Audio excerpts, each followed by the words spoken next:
Hello, am I audible?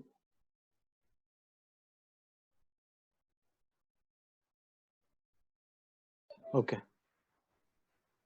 Good evening, friends. I am your host, Sudhir Chandi. I am a chartered accountant, an insolvency professional, and a registered valuer. I represent Resurgent Group, which provides services in the areas of M&A, fundraising, valuations, TV studies, stress asset advisory, credit monitoring, insolvency, etc. Friends, every year we do close to 300 odd valuations for transactions, taxes, compliances, financial reporting, court cases. Resurgent India Limited is a SEBI registered Cat 1 merchant banker.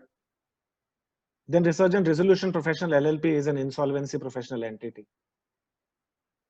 And we have Resurgent Valuers Private Limited, which is an entity formed to provide valuation solutions. We have done valuations for large corporates, mid corporates, MNCs, including various Fortune 500 companies, certain government clients. We have valued many prestigious brands, trademarks, customer contracts, order books, client lists, softwares, etc. Friends, we all know intangible, by definition is an identifiable non-monetary item without any physical substance, which can generate future economic benefits. There are innumerable number of types of intangibles, but broadly we can categorize them into 5 categories. That is customer based, market based, contract based, technology based, or artistic based. Today we will take the help of Shri Ram Mohan Bhave to understand the methodologies to be adopted for valuing different types of intangibles. Most of us know him very well. For very few of us who don't know Mr. Ram Mohan Bhave, I will try to introduce him in brief, as he has an illustrious career in valuation. He is a CA, CMA, CAS, LLB, and diploma in IFRS and ACCA London. He has worked with Fortune 500 groups in USA, Chanderia Group India, MDA Reliance Group, and London Mittal Group. Friends, he is a Limca record holder on IFRS and global GRRF record holder on valuation. He has been a speaker in 13 national and 7 international conferences.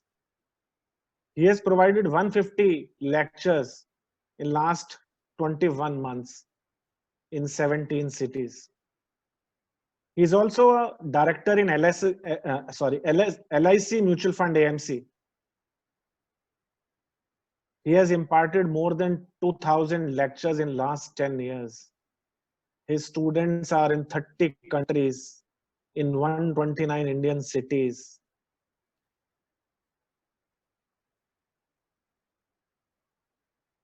Friends, he's got 41,000 Facebook friends and 81,000 LinkedIn connections. I mean, the list goes on. So now I'll request Mr. Bhave to take over the session and help us understand how to value intangibles. Mr. Bhave, please. Friends, we'll have a question and Q&A session after the presentation, and you guys can type your questions in the Q&A section. Sir, request you to please start.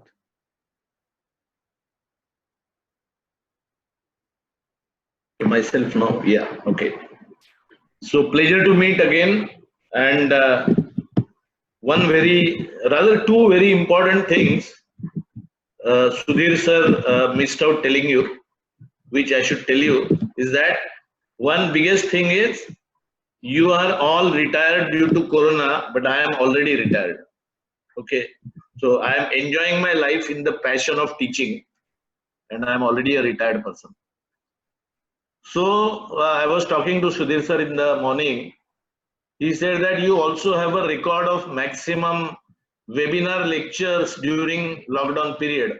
To be specific, then I immediately counted and I realized that the lockdown started on 21st of March, and today is 27th April. So 36 days. Out of that, 26 days I have held the webinar, and Zoom and WebEx on different platform. You have an online proof. Okay, so I suppose 26 days must be a record. And now we move forward to our subject. The second thing he forgot to mention is that however, I have not retired from the hobbies of two hobbies, playing squash and swimming, but they are held up due to Corona. All right, let's move forward. Let me see my slide. Share screen. This will stop other screen sharing. Do you want to continue? Yes. Yeah.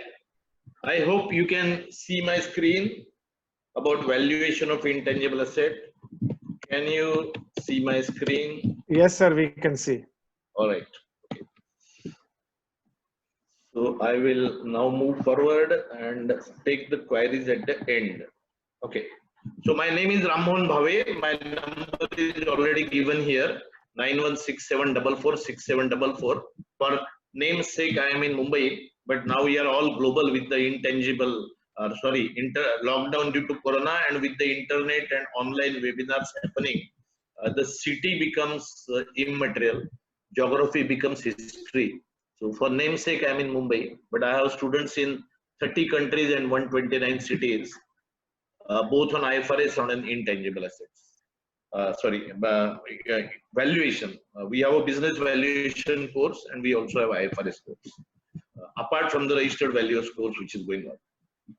So these are my details, which you already has been shared by sir, and these are my qualifications, which are completely outdated now, because CEO of 1980, how much you will remember, and how much of them is not outdated, because I don't think we had intangible assets accounting standard also in 1980, and we have Limca record, and we are aiming towards Guinness Book record, but we already have another record called GRF record. This is Global Research and Record Foundation. So that record happened in 2019, right? And these are all my career paths, which I think are again working from 1980 to 2010 in various companies, including Mittals, Ambani's, and Chanderiya's, and in 7 countries, typically in London, Australia, Singapore, India, and had the able guidance of Mukesh Ambani, did some mergers, acquisitions, and valuation during my career.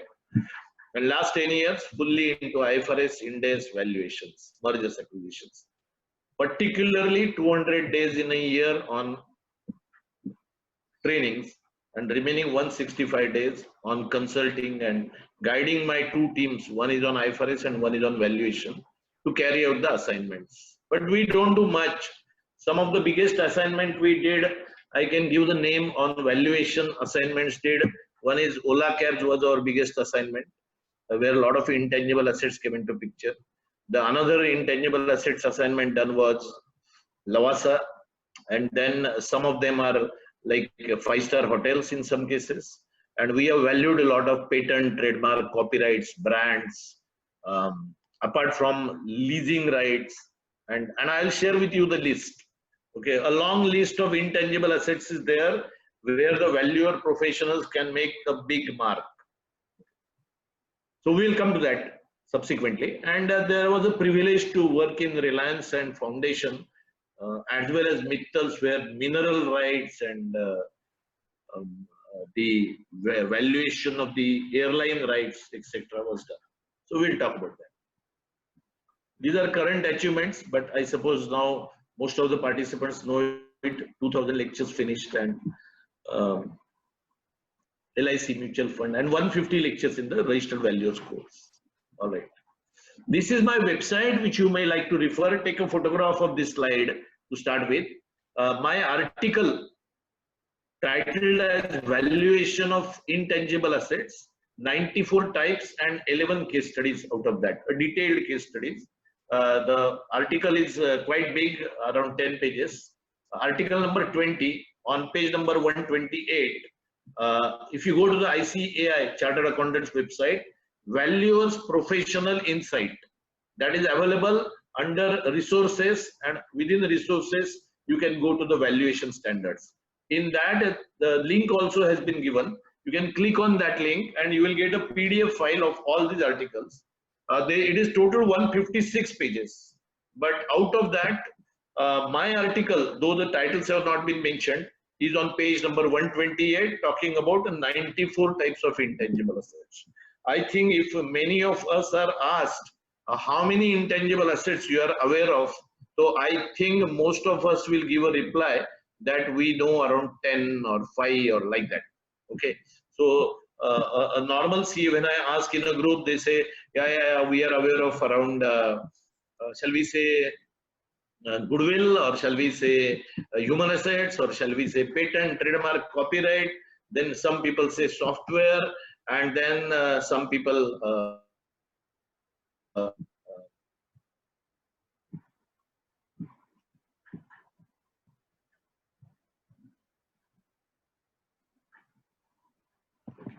so we will come to your question, because I'm already seeing some questions, but I'm sure that the questions handled at the end will make more sense. Okay, let's go about further, because I want to focus more on the case studies. Now, a quick introduction of intangible assets is they are long-lived and they are used in the production of goods and services. They are neither physical nor touchable. They represent legal rights or competitive advantages, etc. etc. Okay. So today when we see Amazon, Flipkart, OlaCare, Oyo, Fab, and you name it, practically all aggregators. All these aggregators, why are they in big losses and why are they burning money? So we might say they will get a long-term market and all that. So market data bank, etc. Or in simple language, in the language of intangible assets, customer relationships are getting created. And people are ready to spend thousands of crores on customer relationships. Lot of people are searching for jobs, and lot of professionals also try to get assignments. I mean, to be honest, I was into also that mad race for last 40 years, but now, as I said, retired. Cool. Okay. Now the question is, why people run behind intangible assets? Because this decade belongs to the war on intangible assets. Now, many people, basically talk about this war or talk about this intangible assets, like Sudhir sir mentioned, marketing related, technology related, X, Y, Z. That's right.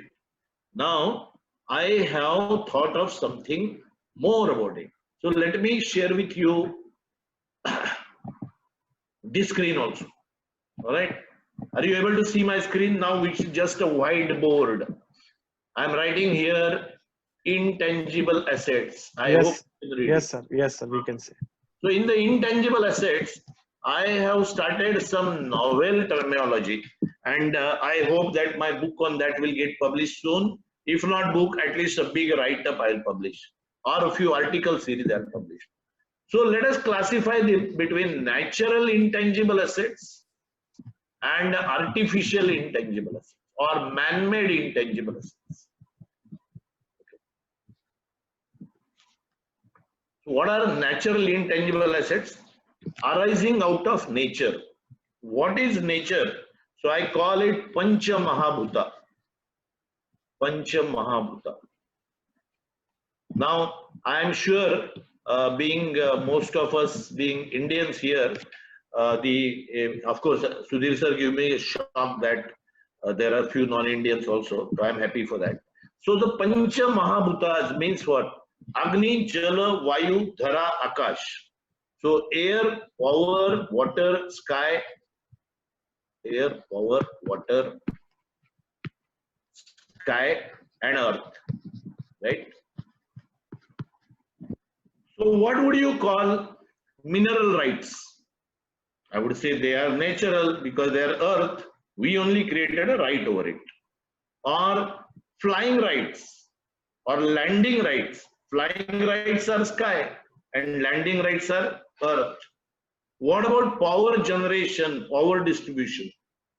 They fall under power. What about irrigation rights? They fall under water. Okay. So now one starts wondering, these Pancha Mahabhuta created intangible rights are how many? And if you start going into the depth, there are huge numbers. I'm going to share with you the list as well as the presentation. And of course, this. Then we come to man-made. Now, man-made are many.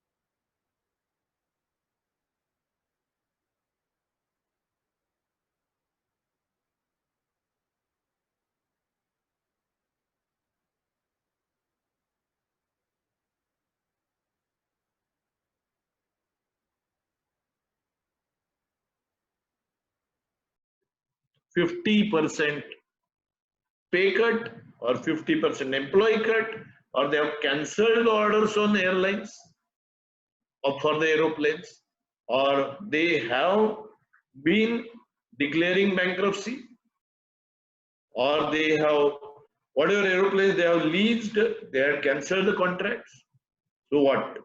Now somebody like whom?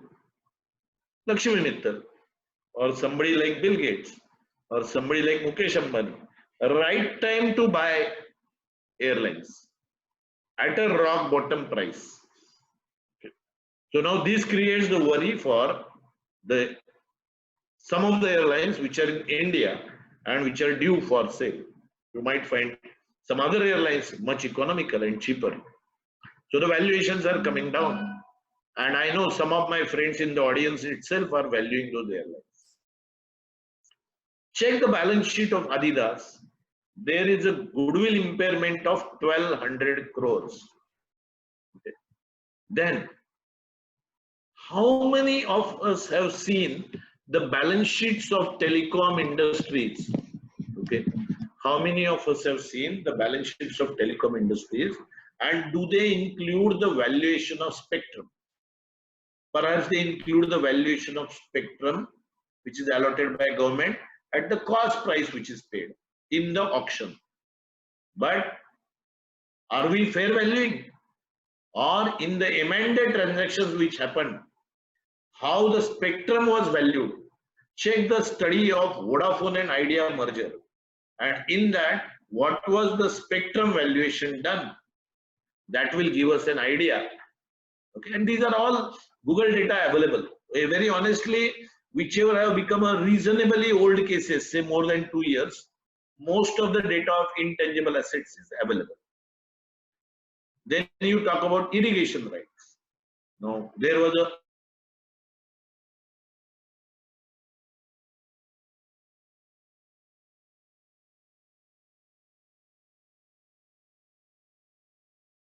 that rights were with somebody. Then Mumbai especially and many others, Delhi, Bangalore, are famous for developers and builders. How many of us have valued floor space index? I mean, when I go to my friends in my native place in Nasik, I tell them, do you know what is FSI? They get confused. They say, what is FSI? I said, wherever there is a land shortage and there are old buildings to be reconstructed, and originally the building is, let's say, only 4-storied. Now, for the people other than Mumbai and Delhi and Bangalore, people say only 4-storied is too much. Okay, 4 stories itself are high. But we talk about 50 and 70 stories. Okay, and how do we construct that? Because the government allots additional FSI. how do we value additional FSI?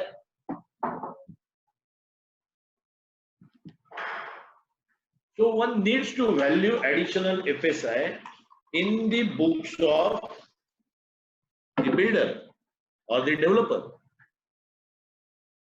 Now, does he need to present it? Honestly, no, because the accounting standards primarily go at cost. But if there is a normal trading happening in that, it's available at market, then it can be recorded at fair value. But that doesn't stop us from valuation of it. Why? Because if I am going to buy something from developer, or A company is buying from B company, from the developer, then surely both the companies have, or at least one of the companies will have a floor space index. So now this floor space, whichever has been granted, say 1:3 ratio, FSI granted. Now if the FSI is granted, 3 more buildings can be, that's a right, and that creates a revenue model.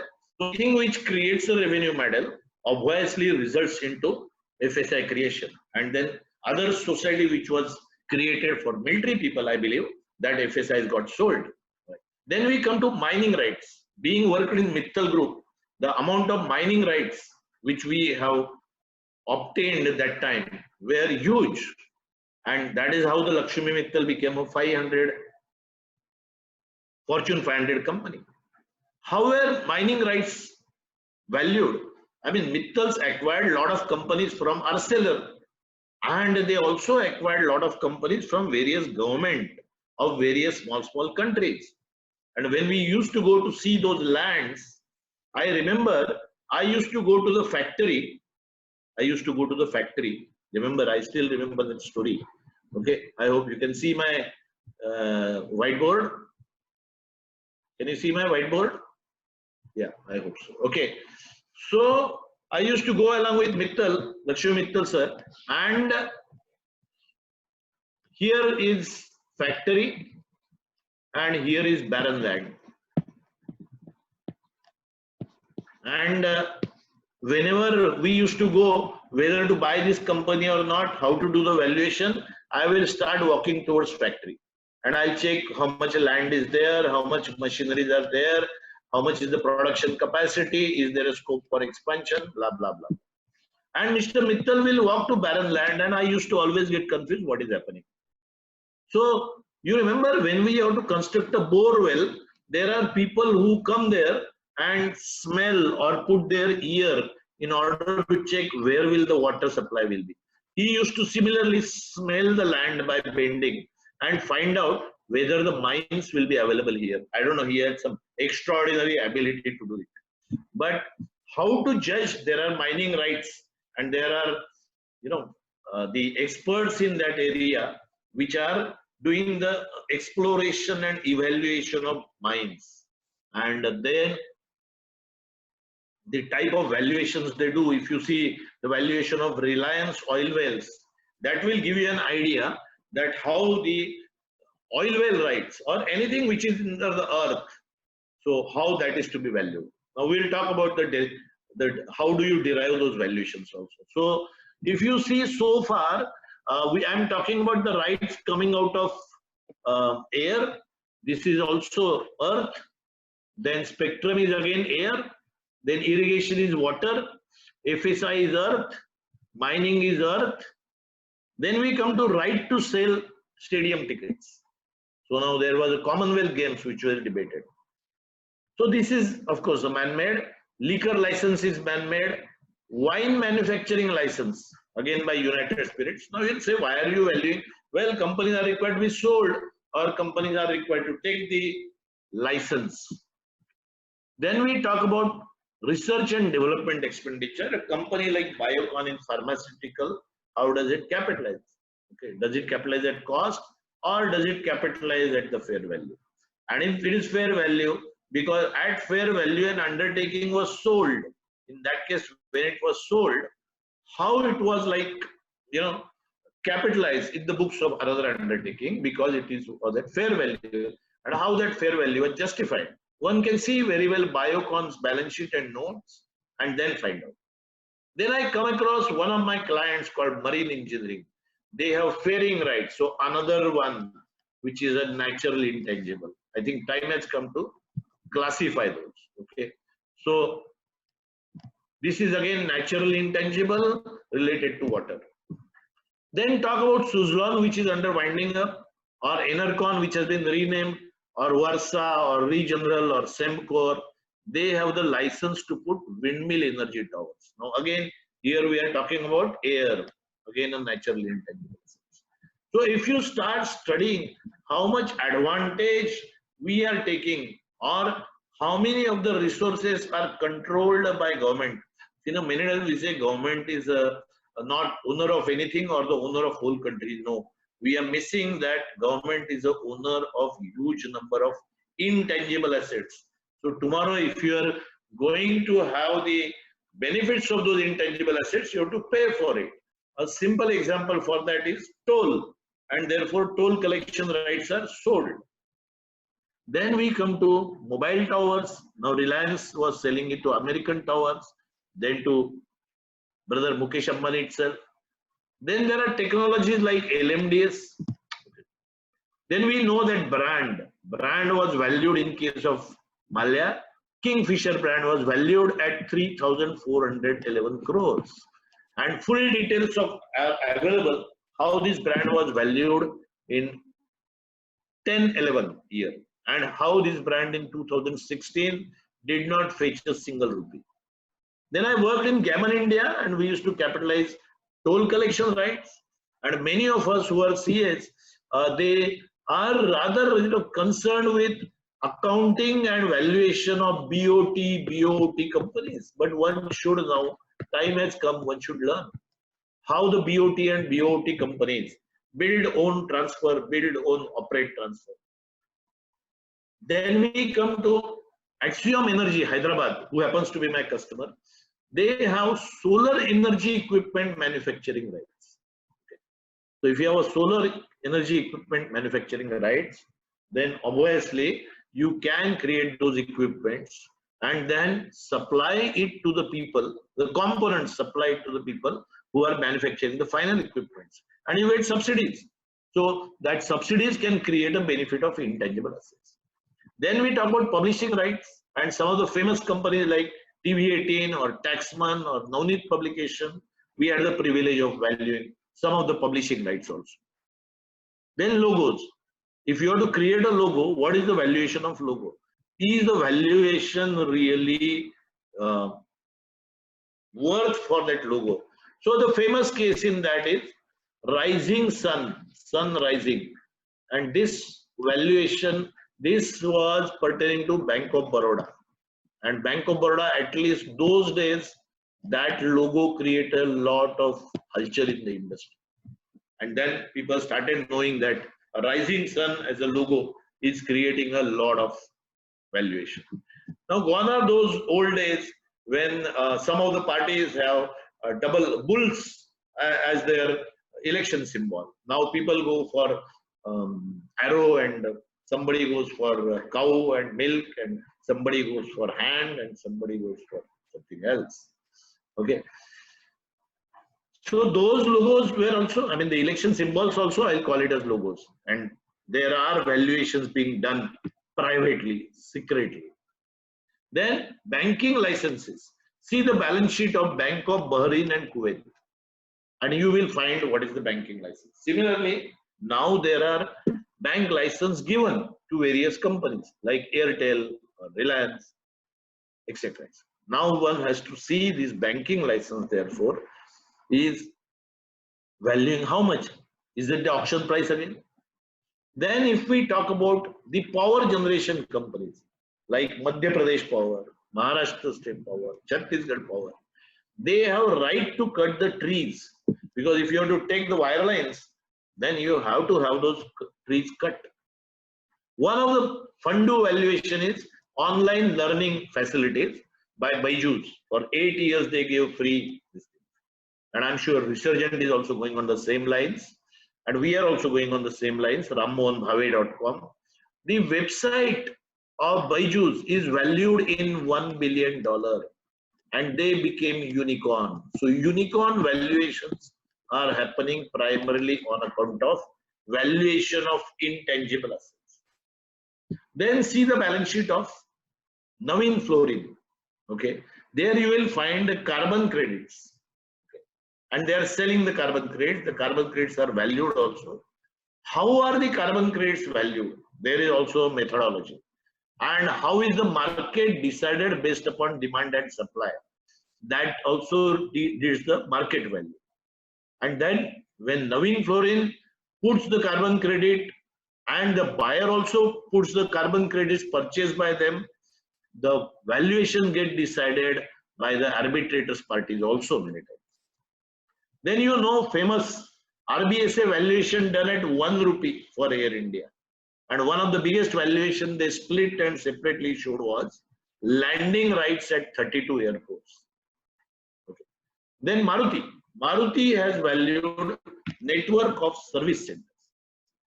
Then my pet company at one time where I worked, Crompton Greaves. You must have heard about ISO certification.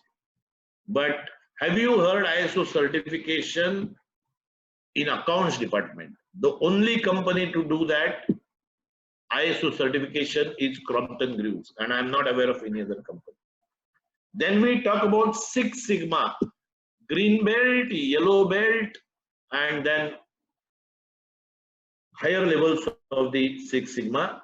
They are achieved and you get a right to have, what should I say? You get export orders from certain countries or certain groups. They say, are you Six Sigma? They only come to us. Similar way, software companies, if they have a CMM level 5, then I'm sure they will achieve a lot.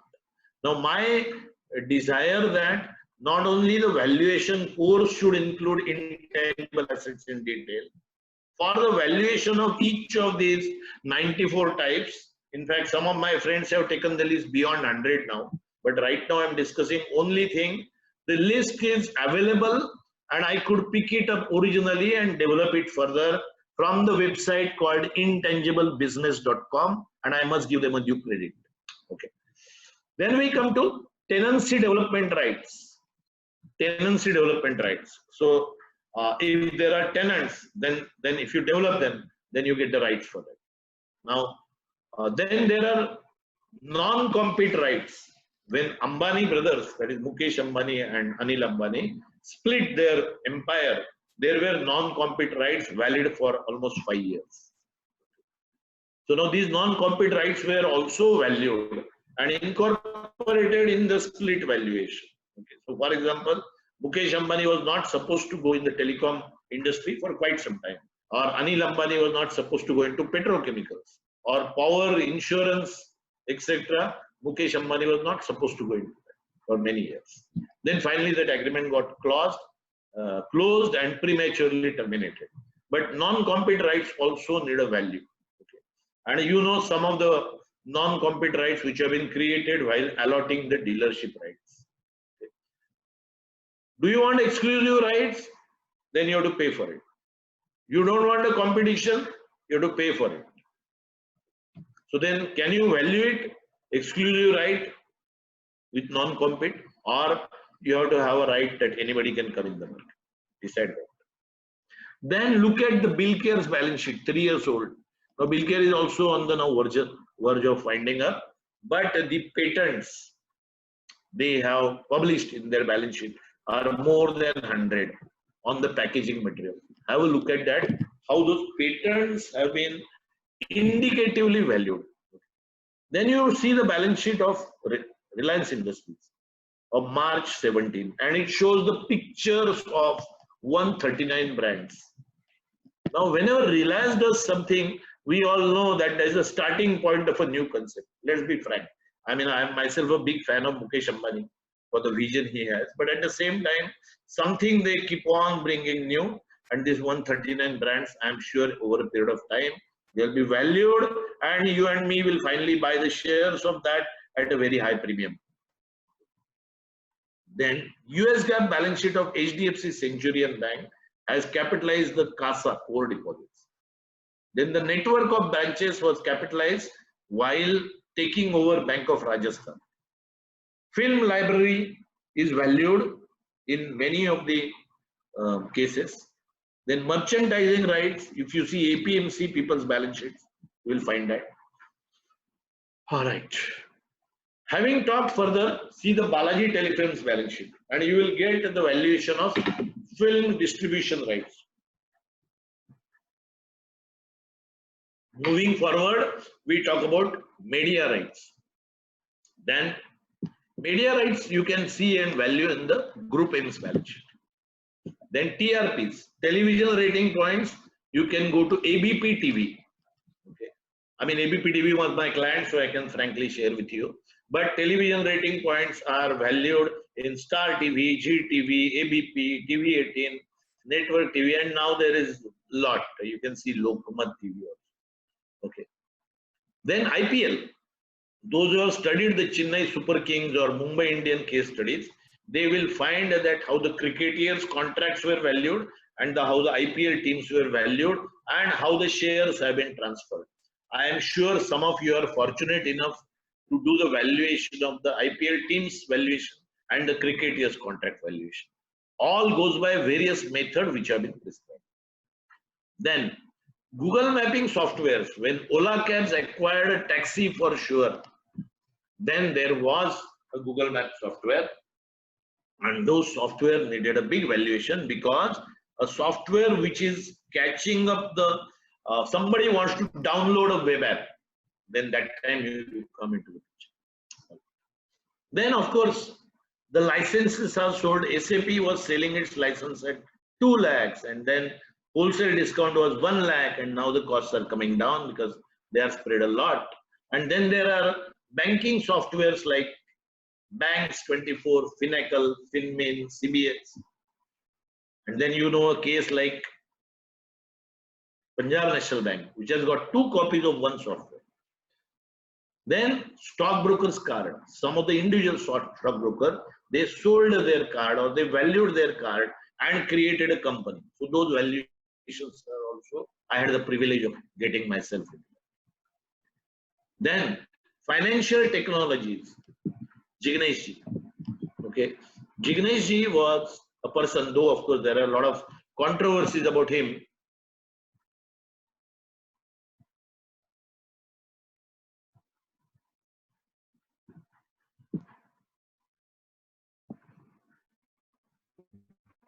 Okay, so I am seeing some of the questions, but don't worry, I'm going to cover all those questions. So then we come to, there were commodity exchange startup rights in more than 30 countries. There were commodity exchange startup rights in 32 countries. Then I talked about the, Madhya Pradesh power distribution. So how do we value those? What are the methodologies? First, understand the objective. What is the purpose of valuation?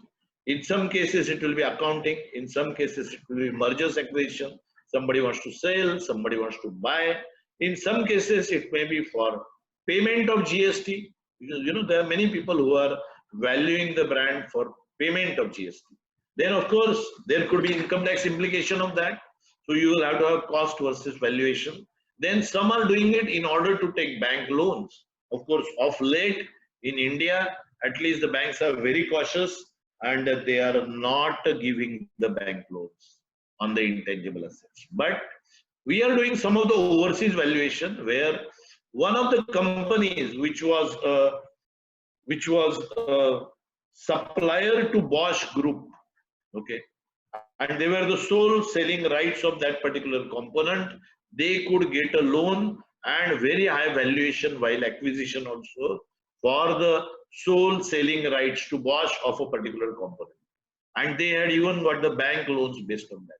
So do you have an order? Let's say you are a valuer, okay, and do you have an order from a bank to value their bank loans? Are you on the panel? That's your intangible asset. Have you got a COP as a registered value? Yeah, you have intangibles. So find out the objective, what you need. Is it a tax purpose? Is it a license purpose? Sometimes you will need it for quotation to the big clients. So that time he asks you the valuation.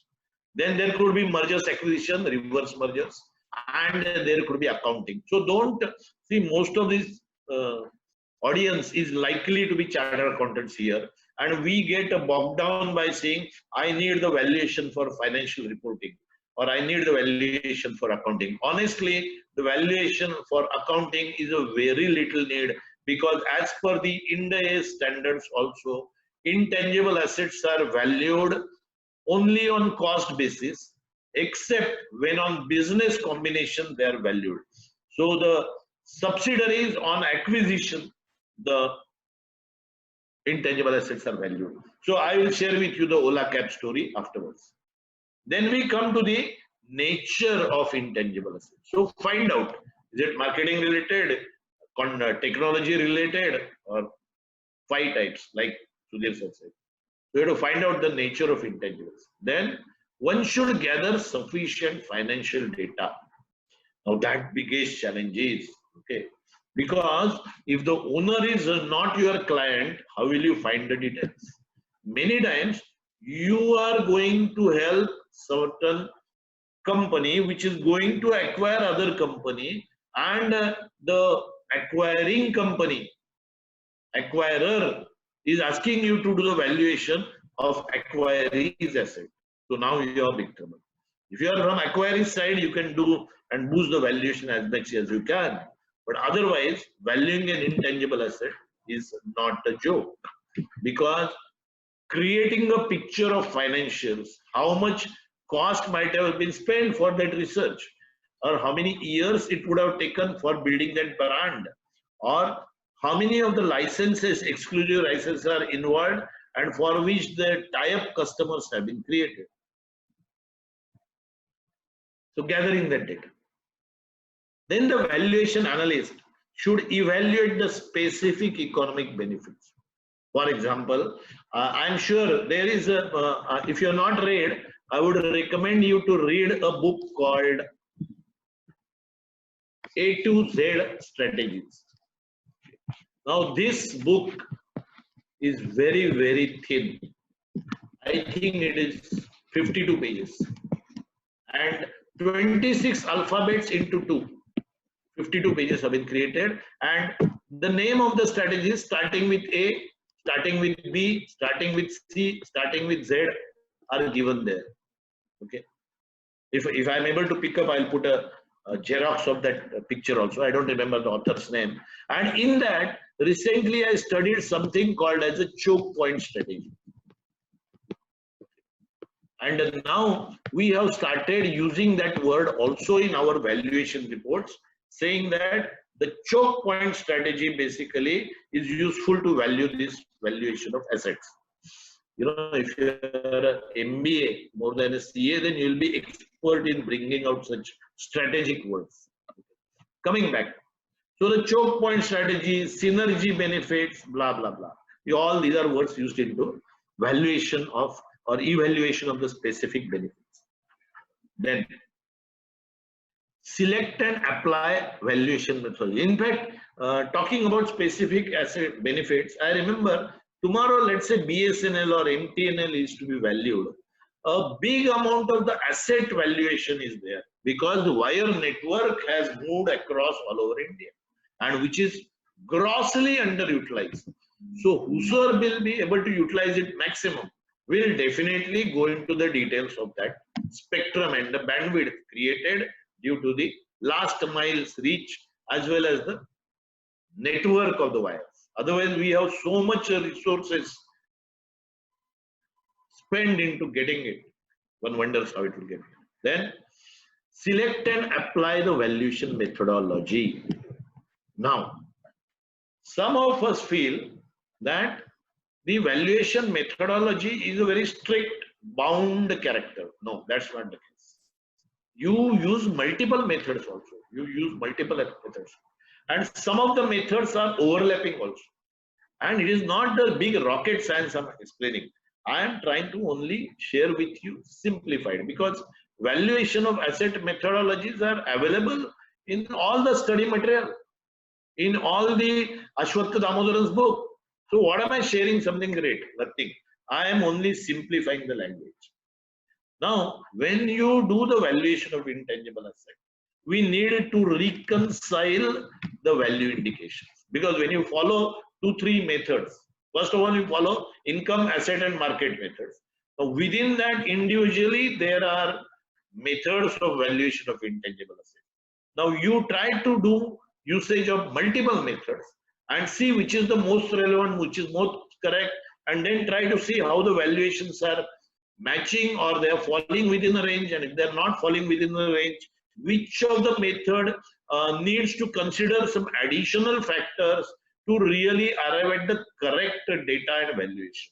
And sometimes all the methods is correct data valuation or data evaluation, and then you can reach some such kind of thing. Then, do we understand the nature and classification of intangible assets? We understood so far. I told you 94 types, I showed you 55. I gave you an article which publishes 94 types. Now what happens is we are buried with so much material, so we don't know what to read. And therefore I'm trying to write crisp articles so that we at least get an indicator. Because professional, what is a professional? You know, one day somebody was asking me that you are a CA, or you are a CMA, or you are a CS, or you are an MBA. And these are called professional degrees. Why do you call them professional qualifications? Answer is simple. We say that, so somebody said me, oh, you have a lot of knowledge of, what do you call it? Fact. What is fact? Finance, accounting, costing, and taxation. So when somebody gave me this answer, I told him, sorry, many of us actually have done CA but don't know anything about equity research and investment banking. So finance is no. Then accounting I learned in 1980. Now there is IFRS and Ind AS. I have not done any latest course. No. Costing. Today there is a service industry. Majority, 66% of the GDP. How do I know anything about costing of that? I learned what was MLO, material labor overhead. So that costing is gone. Do I know banking sector costing? Do I know airline sector costing? No, nobody knows. So costing is out. And taxation, my God, I learned excise in 1985, and today GST has come and they say some supply chain. Do I know taxation? No. Then what do I know? Do I have a lot of knowledge? No. So then what is a professional? Professional is who knows. Remember this definition, especially for youngsters. Where to find what? Where to find what? Nowadays, Google search or professional forums. What to find from whom? Therefore, we should venture into the areas where I am good at for giving lecture. For example, I had done a lot of things on intangible assets. So I am giving a lecture on that. Do I give a lecture on chemistry? Obviously no. Because even if I know that I can find on Google, can I interpret? Can I understand conceptually? No. So professional is a person who knows where to find what. And therefore I am giving you links and sources as to how to learn valuation itself on your own. So understand the nature and classification of intangible assets, and you will get a good idea from that article. Then let us talk about transaction pricing and structure. For example, if I am paying for an intangible asset by a barter exchange, how do you pay anything? So they say cash. No, not cash. Cash word is in fact bad, because cash means black money. I would say in the digitization, bank. Okay. So either you pay by bank or you pay by kind. I give a land, or I give a rights, or I give an intangible asset in exchange of intangible asset, or I sign a non-disclosure agreement, or I sign a exclusivity rights, etc. And then the third is I can pay it in the form of my own equity shares or my parents' equity shares. So the transaction pricing and structuring is also an important issue. So you might do a valuation, but its structuring of payment may be different. And that's where one has to understand that while doing the valuation, we also should know what kind of transactions are happening. Some of the intangible assets in isolation, they may not have use, but taken together, they may be used. Then of course, they are required for fair value accounting. I would say accounting is a offshoot. Then there are taxation planning and compliances. Like I said, you have to pay GST, and for GST, we are getting a lot of valuation contracts.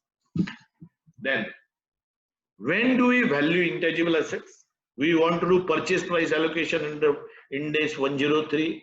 We want to do impairment testing under 36. Amortization benefit, transfer pricing, licensing, collaterals for loan, etc.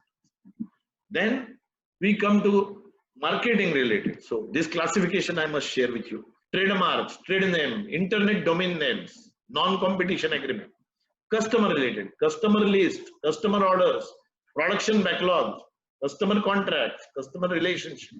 What is the minute difference between customer loyalty, customer list, customer contracts, and customer relationships?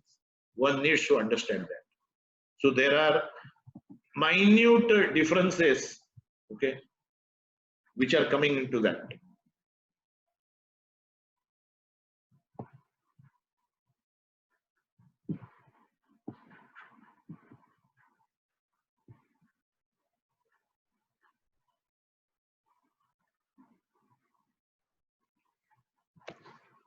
All right.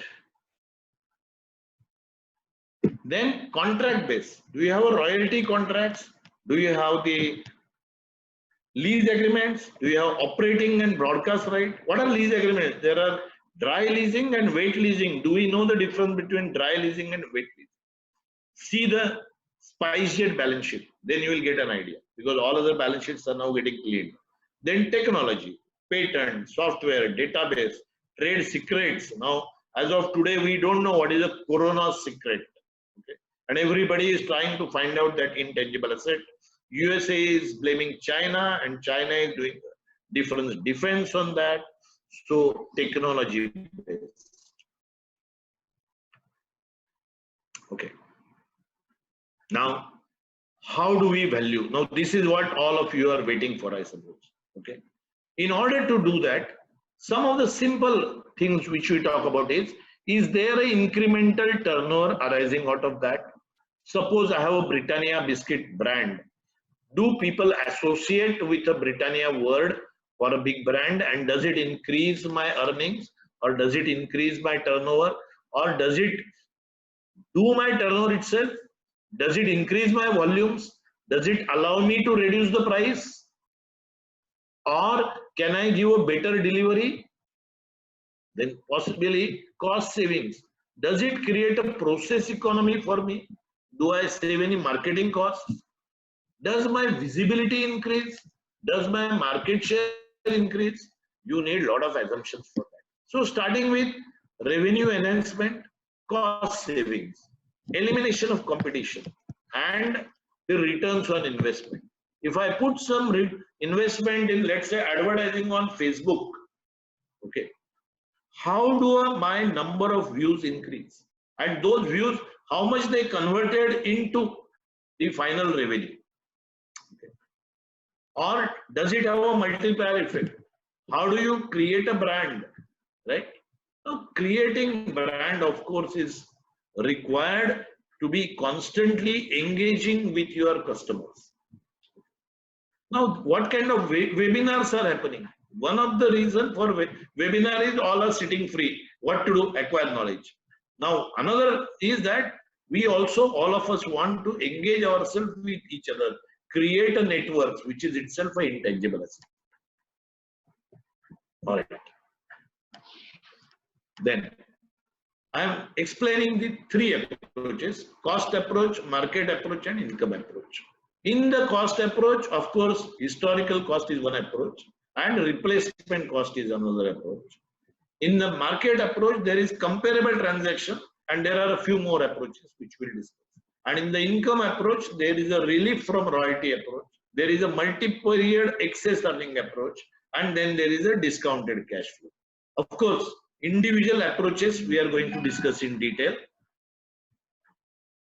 Now, talking about the cost approach, let us talk about valuation methodology for historical cost and replacement cost. Historical cost methodology does not take into consideration the future benefit, because it is basically on what is the approach called spend approach. So for example, R&D cost or development cost, they are focusing on the amount spent approach.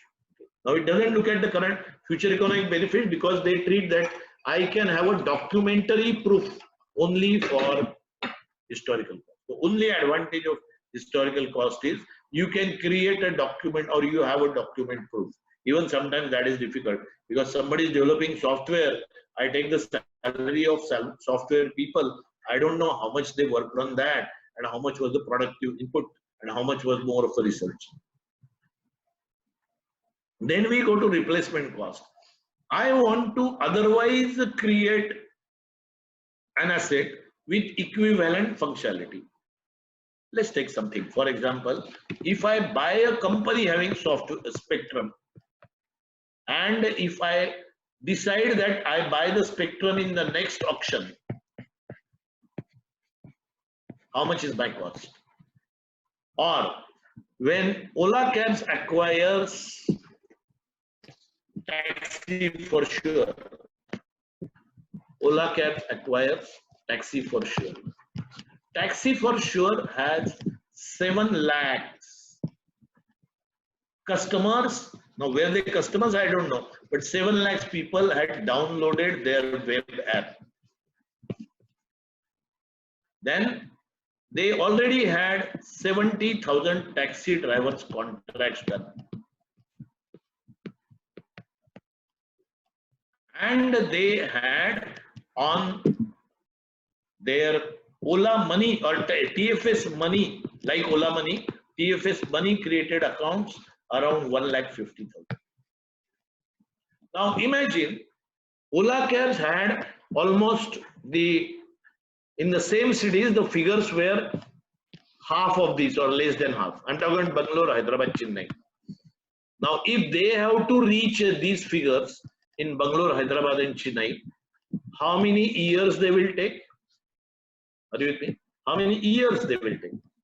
And then how much that will cost them?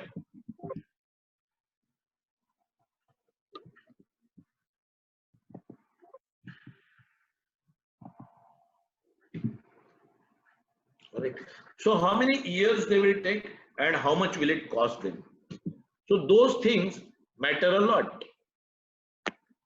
So if Ola Cabs is acquiring Taxi for Sure, then how many years will it take?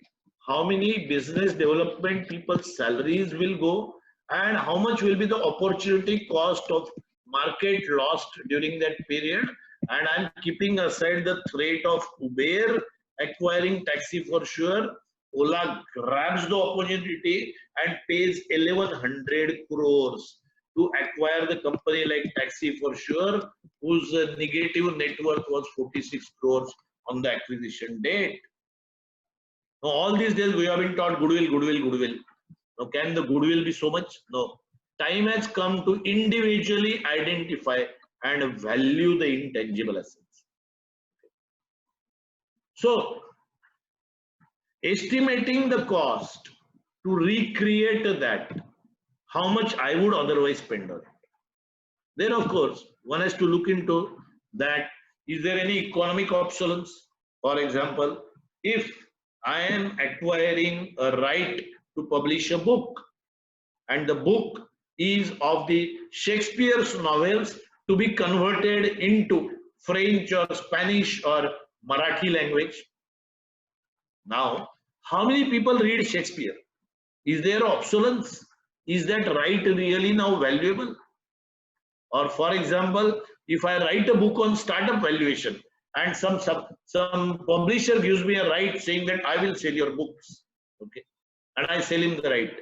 Whereas if I am creating the book on basic accounting and go for the publishing rights, How much will be the difference? So there is a obsolescence because basic accounting perhaps is reducing its importance because it has become obsolete. Everybody knows basic accounting. I think every family has a chartered accountant. And if we go to, there is one area in Mumbai, we jokingly say, Mahavir Nagar in Kandivali. There, if you whistle 10 and say chartered accountant, some 10, 20 or 100 will come down. I'm sure some of my Kandivali friends are here. All right. Then there is something called as a comparable transaction for which one should look for relative other actual transactions.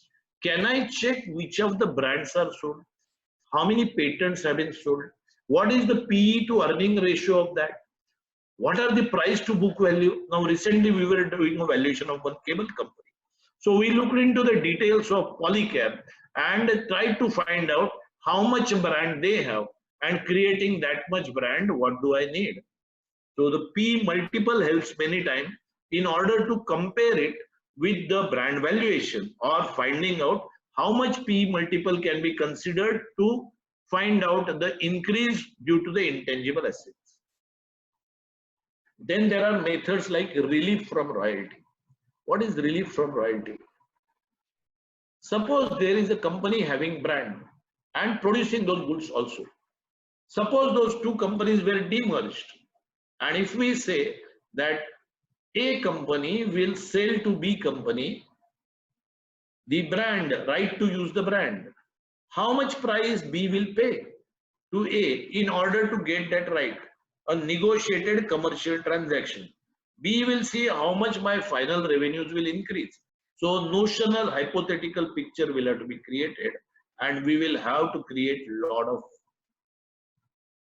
data bank creation. Now, thanks to Bloomberg, thanks to Money Control, thanks to Royalty Minds, Markable.com, KT Minds, we are getting a lot of data bank from that. Okay.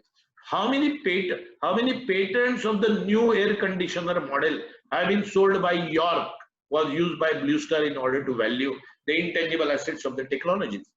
Okay, I worked in Blue Star as early as 1997, and it became a very interesting issue for us.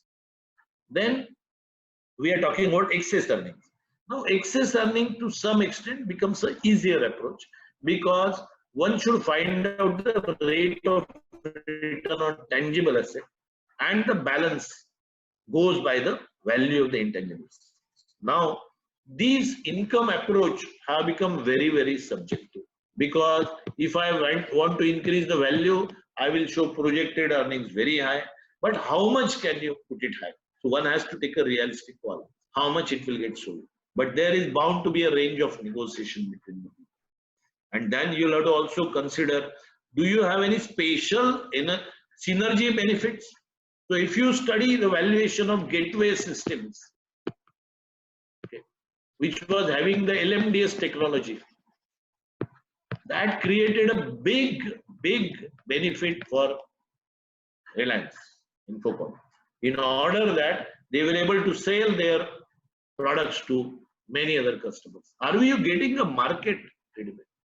Then there is something called as a with and without method. It is also called as incremental cash flows. It's also called as premium profits method. Then there is a greenfield method, which is also called as build out method. So with or without method talks about additional profits that the owner will achieve and the value of the banded products. The greenfield method is normally used for spectrum. I know that a lot of people are raising hands for question, so I have to spare 15 minutes for question answers. For intangible asset, any number of days of webinars are insufficient. Okay, so there are some companies who had arranged our trainings on valuation of intangible assets for 3 full days. I am trying to only capture the tip of the iceberg. Okay. Then franchisee agreements or power generation agreements, that is where the greenfield method is used. So whenever the divestment of the private sector, the power generation licenses are generally valued by using the greenfield method. One more method is there, which is called distributor method, which if the time permits, I will discuss, because The distributor method goes in a completely different way. So overall, today in the enterprise valuation must capture the valuation of intangible assets. And then the data sources and techniques have to be expanded. And then we will have to develop methodologies suitable for that. I have not discussed yet what is known as Barkus model. So there are 9 valuation methods available. I have sent you the PPT for that. Now, what happens is, it is not only identifying and valuing, but if I want to invest on that, or if I want to go into quantitative modeling, okay, then it is going to be difficult. For example, all of you are perhaps valuers here, and a lot of people ask me, sir, how do I generate the prospects in my business for valuation? I give them only 3 tips. 1, I have 81,000 LinkedIn connections. How many you have? If you don't have 81,000, make a target as 81,000 and achieve it. Can you achieve at least 10,000? Then you have a network. Second, that how many times you do webinars of your own on valuation. And third, how many articles you write. So do per week 1 webinar and per week 1 article. Print and publish or e-publish. Okay. And if somebody wants to jointly publish the articles with me or my company or Resurgent, feel free. Okay. If you are not invited as a speaker by anybody for webinar, please call me up. We will arrange your webinar. In a few days time, we are holding another webinar on valuation of startup companies and valuation of ABCDRI very soon. And that will going to be a big function. So wait and watch for those announcements. Let me see whether I'm left beyond anything beyond the conclusion. So my thank you slides come. This is my phone number, and I am now going to look into your questions. Question and answers. So I see the first question by kindly cover more practical examples under each model. Yes, Shah sir, I have covered few in the given time. I hope you are happy. Then Satish ji, you are understanding that intangible asset is a non-financial asset. Whether registered valuer is allowed to do intangible assets? Certainly yes, because it is in our syllabus. If you see the syllabus of valuation of securities and financial assets, it happens to be including intangible assets. Then Mukundji, you have said robots will be physical. Robots once created will be physical. But how to create a robot? That's the intangible part. In fact, I will ask you something. Okay. Let us say you have a CD containing distribution rights of a film, or you have a cricket bat having Sachin Tendulkar's signature. Would you value the cricket bat or would you value Sachin Tendulkar's signature? The dominant element is Sachin Tendulkar's signature. So wherever the dominant element is intangible asset, you should value that as an intangible asset. The hardware tangible part is a negligible part and should be perhaps measured and valued along with the intangible assets. So robotics also have more of the softwares which are intangible. So just something is physically looking does not mean that you can pull out the software out of that and see. Okay. Valuation methodology is adopted. I'll give you some example. Ola Cabs, when we value the customer relationship, we use the methodology which is usable in terms of the replacement cost method. Or we also use the methodology for Ola Cab's own valuation to compare with the comparable transactions, how the taxi driver had quoted for shares of Uber in USA. How do you decide the method of valuation for these intangible asset? Market method. See, there is nothing like or. Nowadays, every method has its benefits and every method has its data availability. So Santosh, I will say both market and income method should be used, and even the asset method should also be used. Okay. Now, intangible methods on which level? Information 1 to 3. IFRS 115. First of all, this anonymous man should refer 115 number is not in IFRS. 115 number is in Ind AS. So either you are referring to IFRS 15 or Ind AS 115. Okay. Now again, IFRS 15 and Ind AS 115 is actually referring to revenue from contracts with customer. So this anonymous attendee should understand that the level 1, 2, 3 pertains to IFRS 13 and Ind AS 113, okay, which is called as fair value measurement. So make up your fundas perfect, and maybe next time you can ask a not anonymous query. Please give example of valuation for GST purpose. Praveen Amselkar sir, simple. A particular hotel brand, let's say tomorrow, I want to sell Radisson as a brand. How much will I value? I want to sell only the brand to somebody else. Then you will have to pay GST on that. Is the valuer of plant and machinery allowed to valuation of intangible asset? In my understanding, no. But check the draft valuer's bill. To my memory, no. Okay, but we can discuss separately. Any good book on intangible assets valuer? There is only one book on intangible assets valuation, which is yet to get published, Mr. Ratnesh, and that will be the likely author is Ram Mohan Bhave. Okay, how to get market comparables? Amit ji, this is a question. If you have some friends in Big Four's valuation department, ask them. They will tell you the answer secretly. Otherwise, read the books of Ashwath Damodaran or read the presentations, attend the presentation by Rustum ji, who is a Deloitte's partner. He will tell you which softwares can give you market comparables. But on the YouTube, there are lectures of Rustum ji from Deloitte's available, a champion of valuation, especially using the software and technology into valuation. That is where you get the market comparables. I repeat, Deloitte's partner Rustum ji. I heard him in Qatar International Conference and I was thoroughly impressed. Can you value intangibles on the past earnings? The future earnings are not available.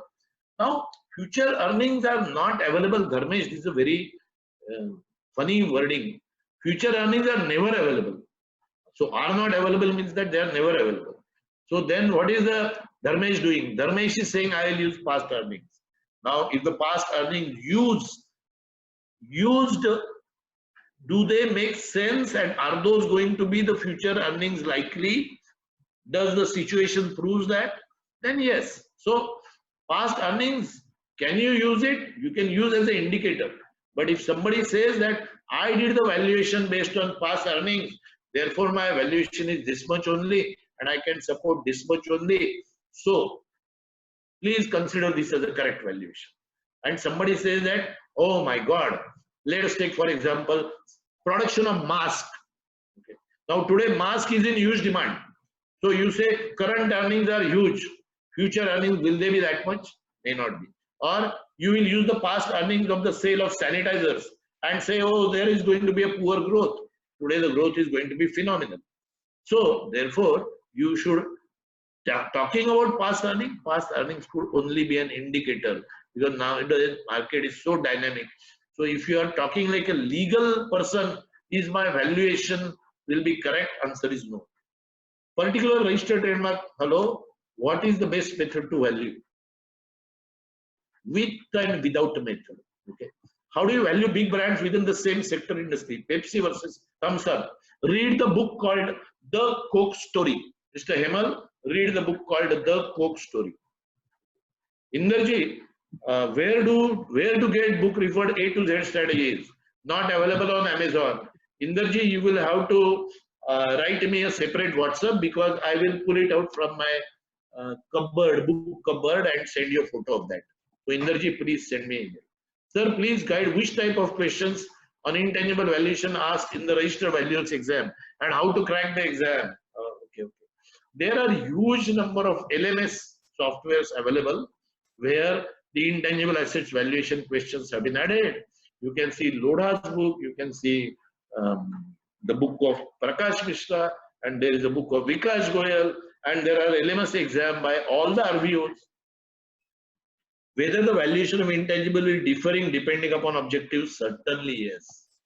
Objective purpose is very important to do the valuation of not only intangible but any asset for that matter. So I have answered all the questions, though not live. If there are any more questions, please start shooting. Okay, I am seeing a very limited number of and easy questions. So I would await some more questions before handing over the mic to the Sudhir sir and taking myself a satisfaction of. Okay, there were 16 questions already. Okay, let me see anybody further asking questions.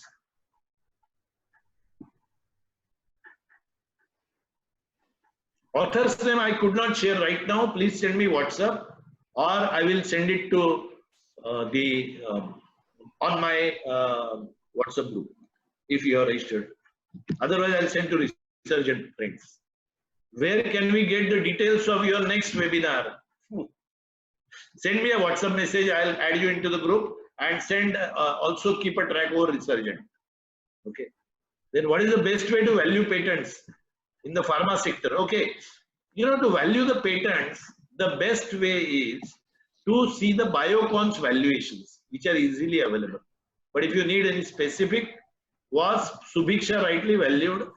See, there is nothing like right or wrong. For example, when Tata acquired Chorus, was Chorus rightly valued?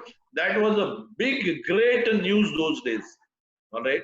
And saying Tata has done a wonderful job and it was highly valued and appreciated. And I remember Arun Gandhi, who was the head of M&A, he was rewarded in a big way by Tata Group, and all of us look at him with a great respect. 10 years later, we said Tatas have done blunder in acquiring Chorus. These are very time subjective situations. So then the Daiichi acquired Ranbaxy at 6 billion, and that time people said fantastic decision. And 5 years later, Daiichi sold Ranbaxy at half the price, 3 billion. So rightly valued or not, well, at that point of time, that could be a right decision. But few years later, it could be a wrong decision. Court challenges valuation of intangible asset. Yes, court is bound to challenge. Can discounted cash flow be used for valuation? Yes, that is one of the methods. I will never recommend to say use only one method. You must do all 3 or 5 methods for this. How do you value intangible liability?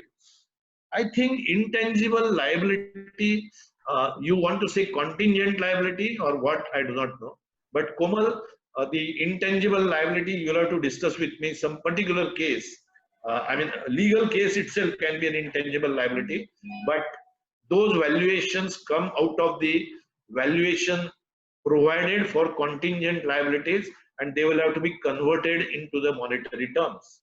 But we can discuss on a separate WhatsApp. You have my number. Why are you saying PME valuer cannot do intangible asset? Whether it is also their curriculum. Okay, I have not seen PME valuers curriculum. So Pramod sir, you may be right. I accept my lack of knowledge. Please go ahead and do the intangible valuation or give the comment in the draft valuers bill asking a specific question. According to you, what will be the impact of COVID on valuation of intangible assets? Like I said, airlines, landing rights, those values are coming down, or flying rights, they are coming down because most of the companies are on sale. So for a short term, lot of impairment is going to happen on the valuation of intangible assets, no doubt about it. But the same is the case with tangible assets. Give the name of the institute which gives good training and education on valuation in India. Frankly, I don't know any such institute today. I used to teach in Narsi Munji Institute of Management, but that's an MBA full-time course. There they teach valuation a lot. Or SP Jain Institute of Management. And Ashokta Damodaranji teaches in Stern University. You can check up whether there is any valuation course. But you have given me a good idea. And Mr. Venkat Rao, I'll send you some royalty for that because I will start now Valuation Institute. Thank you. Then how to value payment bank license for Paytm. Okay, Paytm valuation has already been done, but the payment gateway related factors which influence have been considered. One of my friend who is a valuer, he has recently valued PayPal. Okay, so he has got some of the idea. I can give you his number and you can talk to him for details. Rest of the details are confidential. I can't speak in the open seminar. Then difference between fair value and fair market value. Mr. Dhanpal, now fair value need not be necessarily fair market value, and fair market value need not be necessary fair value, because if there is a market value and that is fair, okay, then that will be a fair market value. But even if there is no market, one can arrive at the fair value. So you may use different methods even though there is no market. Okay, what is your opinion on IICA certification course? I am nobody expert in talking about that, because I can talk about any certification course if I have done it. If I have not done it, how can I comment on it? I am not done it. Then anonymous person is asking, should we consider the impact of COVID on the valuation that have been done? The reports have been prepared as of 31st March. I mean, if you have prepared the report as of 31st March, is certainly done in last 25 days. So you must consider the impact. If you are not considered, that was wrong. And already on 31st March, you were knowing that COVID is going to have an impact. So you anonymous person, please remember, you cannot be avoiding it. Will only natural intangible affected be due to COVID, or some man-made also? Man-made as well. I mean, brands are coming down. Who will buy a brand? Today, the Britannia bread sale has come down dramatically, or Maggi sale has increased dramatically. Britannia biscuit sale also has increased dramatically, because most of the people do not have maid servants. So what are they eating? They are eating bread. So the bread is getting sold a lot. But that has a corona impact, not the Britannia brand impact. Okay. Then questions in chat box. I don't know what you are saying. I am in the chat box only. Please answer questions in webinar. I do not know what you are saying. Please answer questions in chat. I am in the chat only. I cannot be typing at the speed of speaking. Therefore, I have not answered the questions in the webinar. Thank you so much, sir. Sure, sir. I think again it was informative as well as interesting. So you always make it happen, just like the last one. So we'll have many more to come, sir. Thank you so much for coming, and thanks the digital team of Research in India for making it happen. And above all, thanks to all participants for joining in and asking very relevant questions. Thank you, everyone. Thanks, everyone. Good night.